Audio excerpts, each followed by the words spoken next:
Bumalik sila Brad.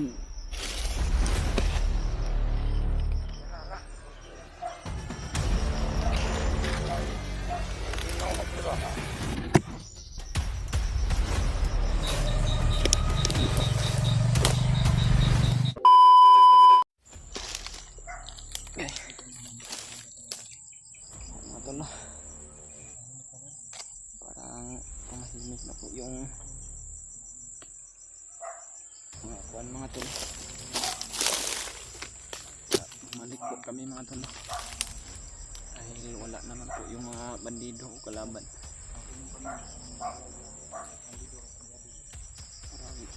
Mga kuwan ng koroni sila Brad. Sibilyan na Brad. Sibilyan na ni Brad kay parang daghan na magtanong. Okay. Oh, sobrang sakit ng katawan ko.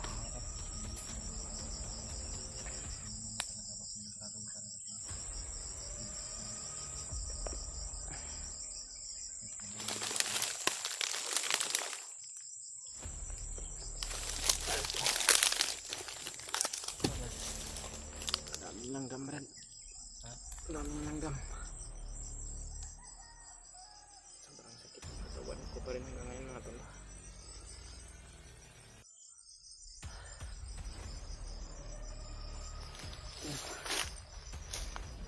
Teka.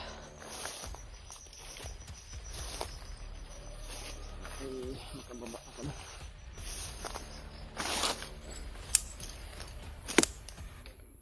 Mayroong bahay dito Brad. May tao Brad. Yun o. Isang matanda na babae.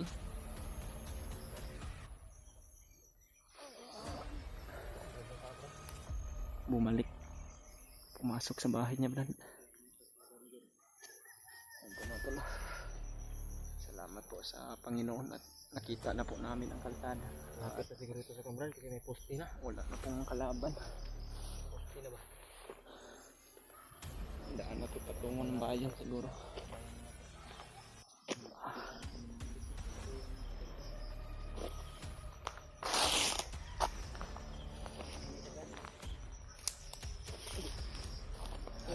Maghintay lang siguro tayo na baka madadaan dito na sasakyan Brad.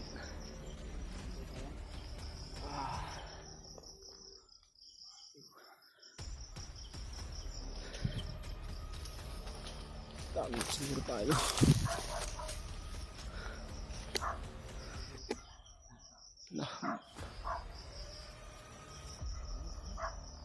Bumalik sila Brad.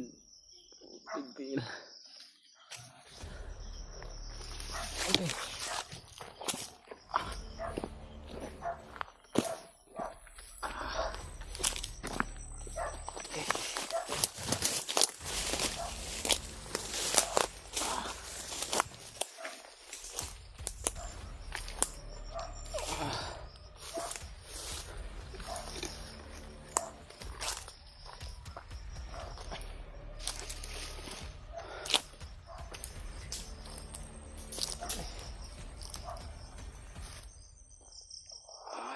Muna ako dito sa puno na sa akin.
Sumunod sa kanila ni Kuya Bad sa Brandit mga tol.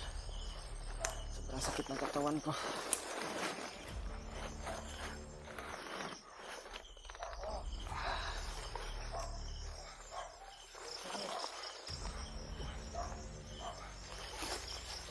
Sige.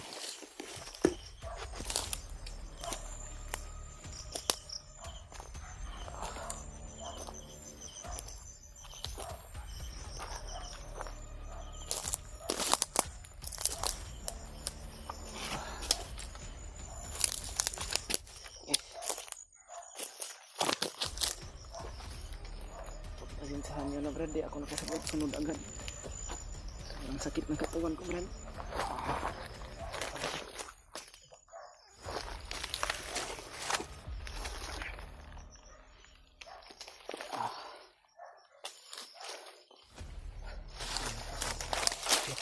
Pumunta sila sa may bahay Brad. Nakita tayo ng matanda kanina Brad, baka sabi niya na andito tayo. Hindi kasi ito, Brad. May matanda kasing babae doon sa bahay kanina. Pumuntahan lang. Pumunta si Commander Bagyo sa bahay.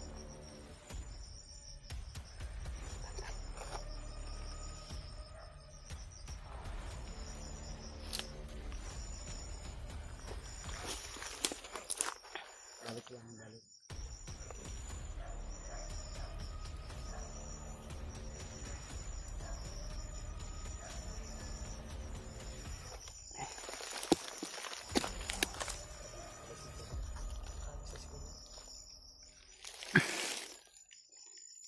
Grabe naman.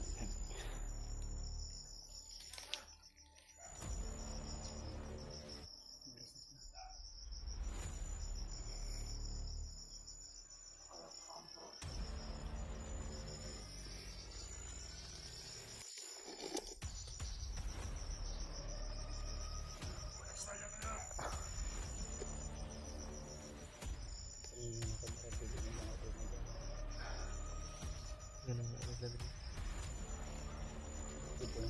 Teritoryo nila to Brad ba?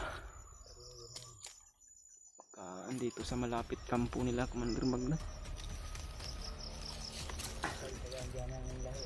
Ano dun? Pwede, Brad. Kaya kong kami. Kaya Commander. Pilitin ko na kayanan Brad. May poste naman, Brad. Poste. Sa tingin ko, parang bundok pa ito. Sa kabila rin. Kita ko doon sa kabila. Mayan ba? Alipas na tayo siguro ng gabi dito Brad. Baka may dadaan naman yung sasakyan dito. Hindi na, hindi pa takapin. Sobrang sakit na kasi ng katawan ko Brad. Magbabalik pa tayo Brad. Pahinga muna tayo sa glit.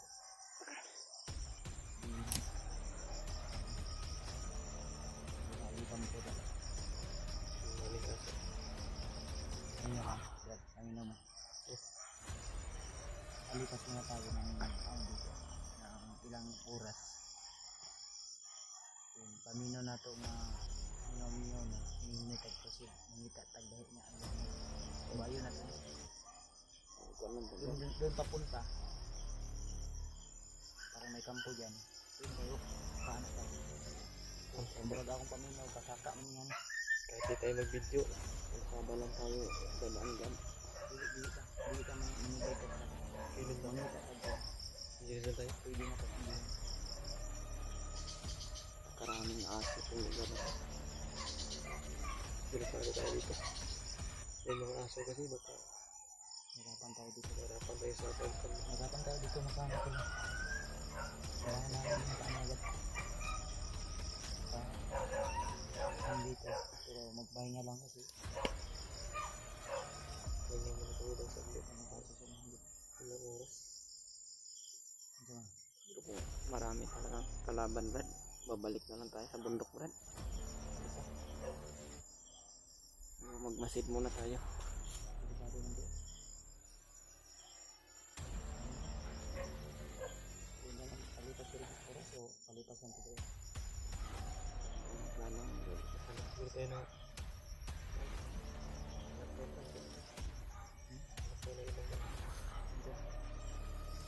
Kano dito Kung kami makagalaw dito gawa ng marami talaga yung nakaharang at nakaabang. Kaya ang maganda nito ay hanap kami ng ibang paraan. Ang gagawin namin ay babalik kami. Hindi kami babalik. Kung gaano po kami ng iba sa tingin ko. Bababa kami kung paano. Baka makahanap tayo ng ano ba? Daanan ba? Babalik tayo ng gubat Brad, pero hindi lang tayo lalayo sa kalsada Brad. Huwag mga kapatid nila. Pagkaulian ang gabi dito na ay nasa kanila. At yung daman. Gabi na. Yung asawa ko. Hingi ng tulong yung asawa ko, tapos yung anak ko lalo yung umiiyak. Bilanggit mo yung mga pangalan doon. Kailan ba manikamot na makababa ka parang Ano yung pangalan ng asawa mo, Brad? Banggit mo kagabi.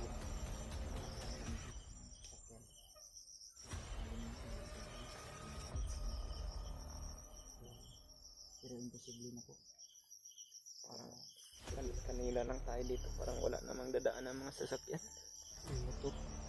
Puro bandido naman ang Dito daw nakasakay. yung mano nila.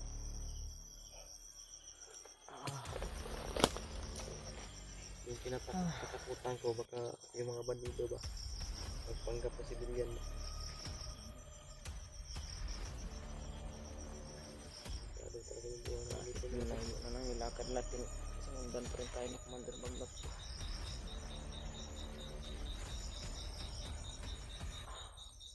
Daming lamok dito mga Nandun pa kasi ako sa kami nila Brad.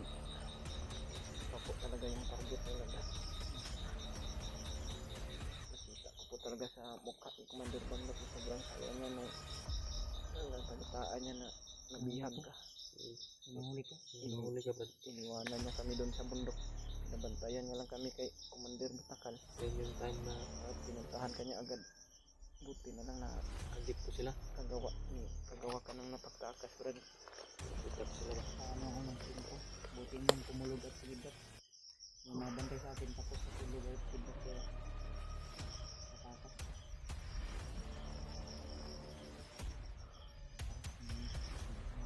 Nabalik ang pagsulat. Hindi tayo na kayo aso. Hindi tayo. Pagdahan sa pitak-pitak. Kaya naman yung katawan ko pero hindi mo lang dito kung buka tayo ng maraming bandido Brad. Baka mahuli ulit ako Brad. Iiwas tayo. Ang gagawin natin, Iiwas lang tayo. mata lang. Tayo lang tumulog. Ito yung problema ko po mga tol. Tangayin lang natin ba? Hindi Lang po. din natin. Hindi ko po talaga Kaya kayang yung makipaglaban. ginawa natin kanina, may mga dumaan. Hindi lang natin muna ginalaw. Yan. Kaya pa? Kaya pa? Kaya gula. Ay, lagi mo. Ayan na yun. Kaya latahan naman ng ganito.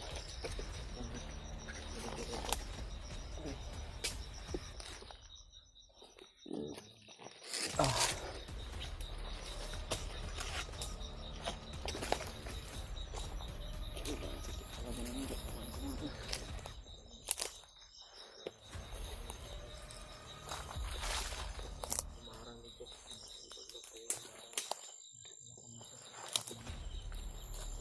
Ito babagay namin ito pababa. Pero kasi doon Alam ito. Hindi pa pala ito bayan Dan. Kabundukan pa pala ito. Matataas yung bangin. Okay. mobile ulit. Makita tayo dito pag sa kalsada tayo Dan. Balik lang ta. Balik tayo sa huwag lang tayong lalayo sa kalsada ma. Hanap kami ng paraan po. Sana po laman ko na iba naman kasi ng paraan. Alam nila.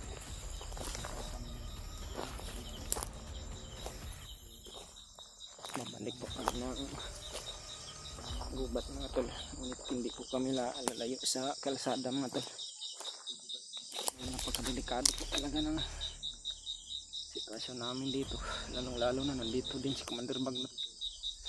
Laging sumusunod sa amin. Siya na po yung pumunta sa kalsada. Yan, may motor na dumaan mga tol.